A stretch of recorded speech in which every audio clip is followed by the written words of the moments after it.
आप सभी को प्रणाम। मैं हूं सूर्यकांत द्विवेदी और आप देख रहे हैं धर्म का मर्म। आइए आज कुछ रावण की बात करते हैं, दशानन की बात करते हैं, लंकाधिपति की बात करते हैं।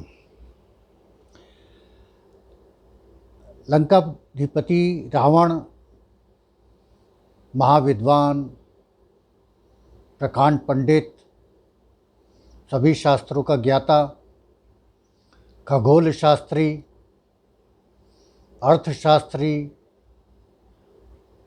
आयुर्वेद का महाज्ञानी और एक तरीके से कहें तो सभी ग्रह नक्षत्रों को अपने काबू में कर देने वाला रावण किन कारणों से काल कवलित हुआ, मारा गया। उसने अपने जीवन में 3 भूल की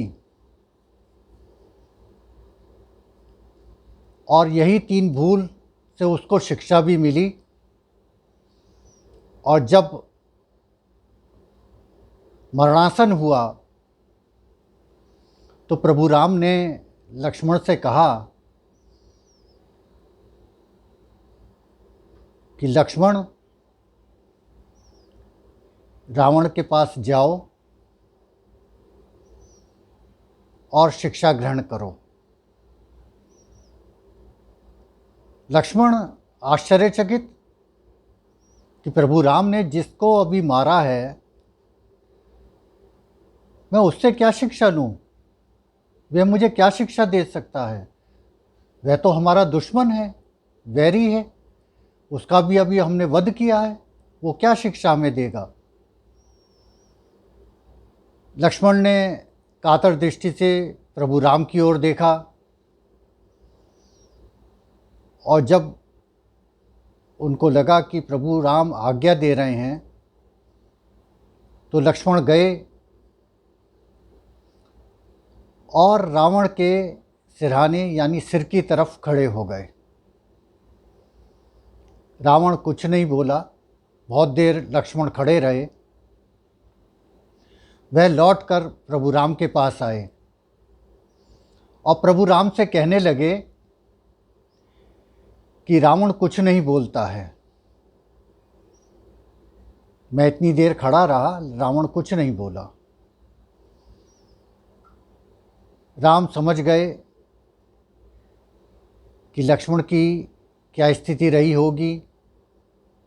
उन्होंने लक्ष्मण से एक ही प्रश्न किया कि मेरे भाई लक्ष्मण, तुम जब रावण से शिक्षा लेने गए थे तो तुम कहाँ खड़े थे? लक्ष्मण ने कहा कि मैं सिर की तरफ खड़ा था, सिरहाने खड़ा था। राम ने कहा, लक्ष्मण, जब भी किसी से शिक्षा ली जाती है तो वो चरणों में बैठकर ली जाती है, सिर पर चढ़कर नहीं ली जाती। प्रभु राम की इस सीख के बाद लक्ष्मण रावण के पास पहुँचे और चरणों की तरफ खड़े होकर हाथ जोड़कर विनती करने लगे कि आप मुझे शिक्षा प्रदान कीजिए। अहंकारी रावण राम के तीर से, वार से ऐसा सरल हुआ कि उसने 3 सीख दी।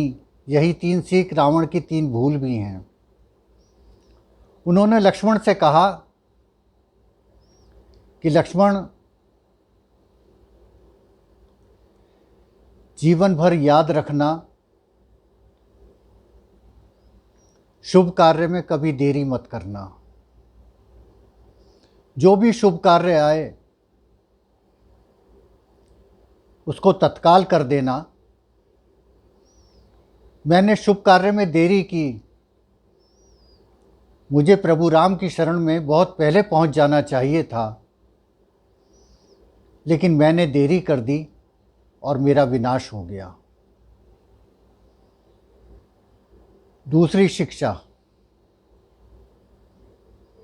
अपने शत्रु को, अपने प्रतिद्वंदी को कभी कम करके मत आंकना। हो सकता है जो शरीर से कमज़ोर दिखाई देता हो वो आपसे ज़्यादा ताकतवर निकले। जो आपसे बुद्धि में कमज़ोर दिखाई दे रहा हो सकता है वो बहुत आगे निकल जाए। जो आपसे धन और यश में पीछे हो सकता है कि वह आगे निकल जाए। इसलिए कभी भी अपने प्रतिद्वंदी को, अपने शत्रु को, विरोधी को कमतर नहीं आंकना चाहिए।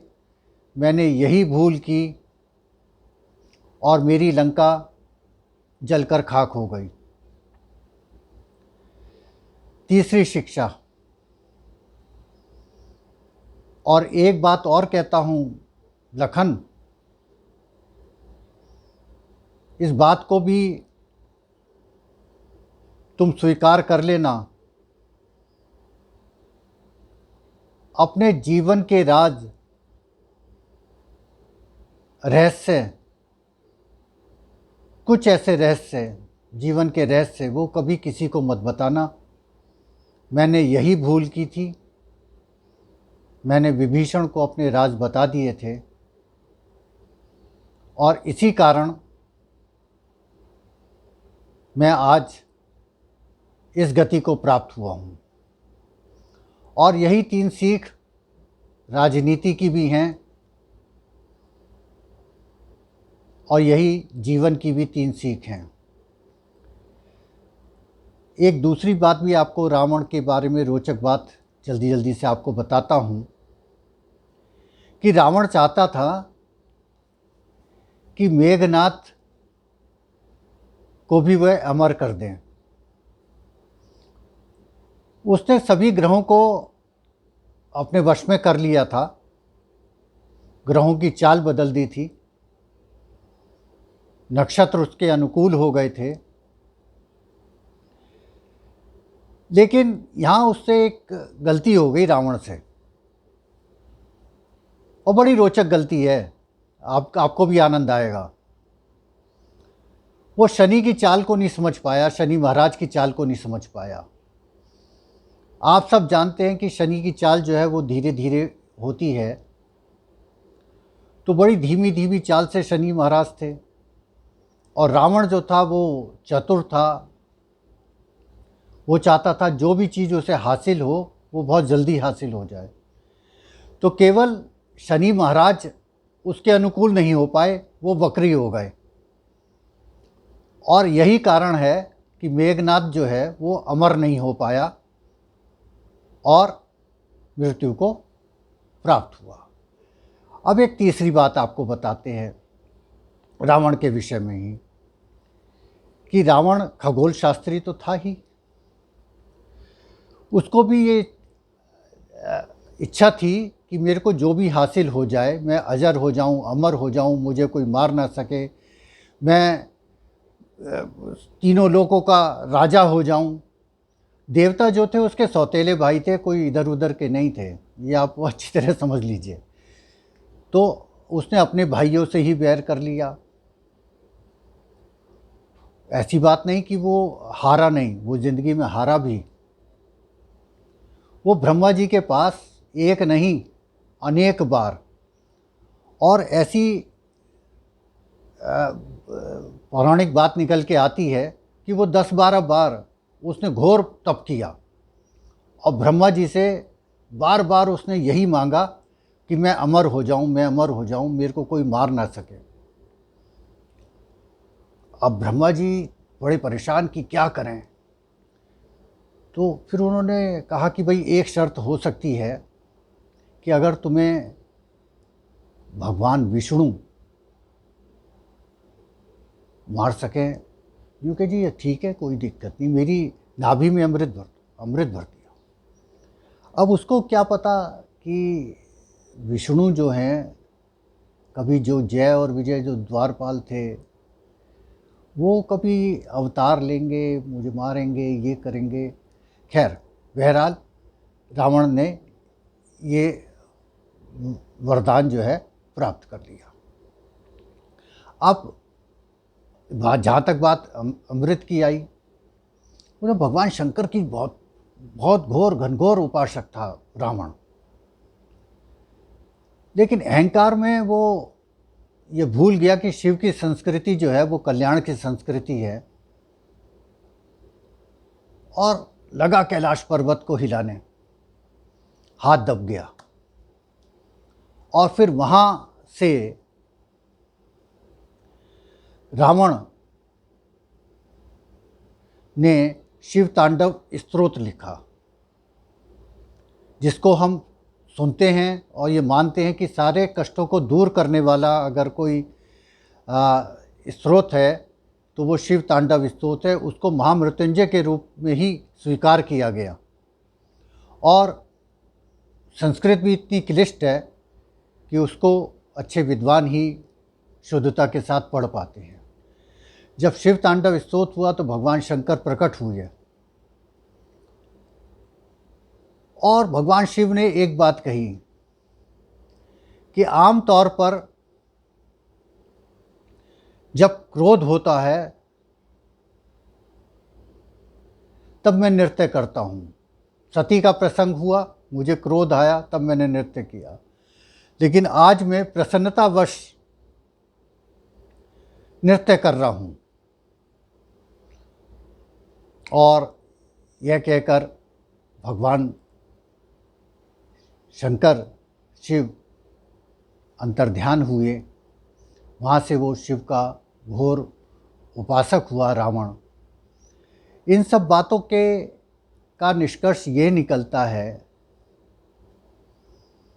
कि कभी अहंकार नहीं करना चाहिए। रावण की संस्कृति विनाश की संस्कृति है, और राम की संस्कृति जो है वो संभाव की संस्कृति है, सबको साथ लेकर चलने की संस्कृति है। इसलिए वह भूल ना कीजिए जो रावण ने की। रावण की 3 सीख याद कीजिए, याद रखिए, जो उन्होंने लक्ष्मण को दी। आप सभी को विजयदशमी की बहुत बहुत शुभकामनाएं। नमस्कार, प्रणाम।